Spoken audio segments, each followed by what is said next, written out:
একদিনে আরও 262 জনের ডেঙ্গু শনাক্ত, মৃত্যু 1। শুক্রবার সকাল 8টা থেকে শনিবার সকাল 8টা পর্যন্ত একদিনে ডেঙ্গু আক্রান্ত হয়ে হাসপাতালে ভর্তি হয়েছেন আরও 262 জন। এর মধ্যে সবচেয়ে বেশি 141 জন আক্রান্ত হয়েছেন বরিশাল বিভাগে। এই সময় ডেঙ্গুতে আরও একজনের মৃত্যু হয়েছে।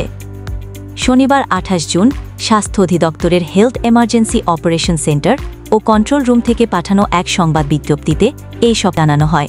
বিজ্ঞপ্তিতে বলা হয়েছে, বরিশাল বিভাগে 141 জন, চট্টগ্রাম বিভাগে 40 জন, ঢাকা বিভাগে সিটি কর্পোরেশনের বাইরে 18 জন, ঢাকা উত্তর সিটিতে 8 জন, ঢাকা দক্ষিণ সিটিতে 40 জন, খুলনা বিভাগে 6 জন, ময়মনসিংহ বিভাগে 6 জন এবং সিলেট বিভাগে 3 জন নতুন রোগী ভর্তি হয়েছেন। এদিকে গত একদিনে সারা দেশে 218 জন ডেঙ্গু রোগী হাসপাতাল থেকে ছাড়পত্র পেয়েছেন। এ নিয়ে চলতি বছর ছাড়পত্র পেয়েছেন 8380 জন। স্বাস্থ্য অধিদপ্তর জানিয়েছে, চলতি বছরের জানুয়ারি থেকে এখন পর্যন্ত সব মিলিয়ে 9484 জন রোগী হাসপাতালে ভর্তি হয়েছেন। বছরের এখন পর্যন্ত ডেঙ্গুতে মৃত্যু হয়েছে 41 জনের।